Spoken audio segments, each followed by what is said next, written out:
মাথার মধ্যে খালি টেনশন। আমার নানা হলো সরকারি চাকরি করে, সবাই খালি কথা ঘুষ খা, খালি ঘুষ খা দিয়ে যায় আজকে। আসেন।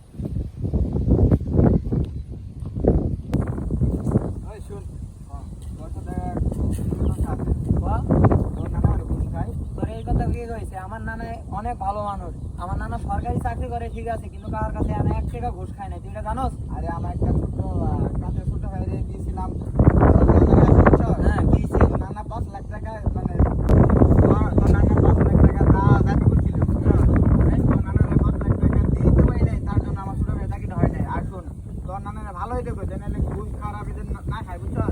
আর এমনিতেও তোর নানা বিরাট খারাপ লোক, জানোস? কিছু খবর আস নাকি বেটা?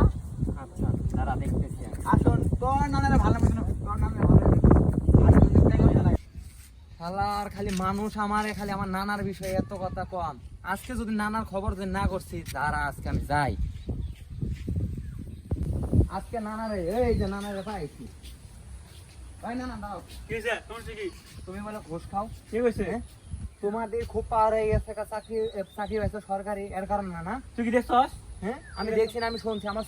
আমার বন্ধুর ছোট ভাইরে তোমার কাছে পাঠাইছিল, 5 লাখ টাকা দাবি করছো না? ওই শোনার কথা লাভ নাই, শোনার কথা কান দিয়ে কি হইব? তুই দেখলে পরে কই যে আমি ঘুষ খাই না কি খাই। আচ্ছা এই তো খবর আছে, কি তুই বলবি ফেল করছস? তোমারে কি কইছে? আমি শুনছি।